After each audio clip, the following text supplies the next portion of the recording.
Hello everyone, welcome back to Bhushan science. तो अगर आप कर रहे हैं यूपीसी नेट 2025 की तैयारी तो चलिए करते हैं चैप्टर नंबर 6 से तैयारी।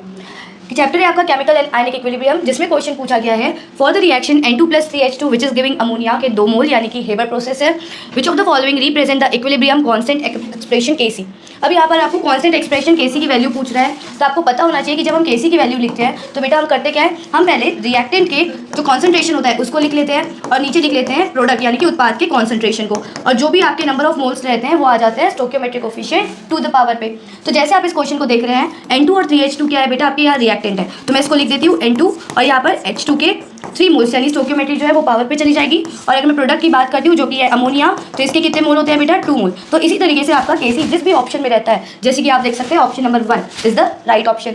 Coming to the next question, a buffer solution is one which has, आपको बताना है कि बफर सॉल्यूशन कौन सा है। तो आपको पता होना चाहिए कि बफर सॉल्यूशन वही होता है जिनके जो पीएच लेवल हो वो कांस्टेंट हो या सेम हो। तो यहाँ पर ऑप्शन आ जाएगा C. Moving to the next question, the role of a catalyst in a chemical reaction is, किसी भी रिएक्शन या प्रक्रिया में उत्प्रेरक या कैटलिस्ट का रोल क्या होता है, करता क्या है, एक्टिवेशन एनर्जी को कम कर देगा, साथ में प्रक्रिया को जल्दी करता है, और साथ में आप कह सकते हो कि जो आपका टाइम होता है प्रक्रिया का वो भी कम कर देता है। तो अगर मैं इन तीनों पॉइंट को ध्यान में रखूँ तो उससे मेरा आंसर आता है बेटा ए और बी दोनों, यानी देखा जाए कि ऑप्शन होगा D is the right option, A B and D. So make sure that you guys do it continuously. और ये है आज के लिए आपका homework for chemical and ionic equilibrium. So जुड़े रहिएगा, आती हूँ अगला टॉपिक लेके।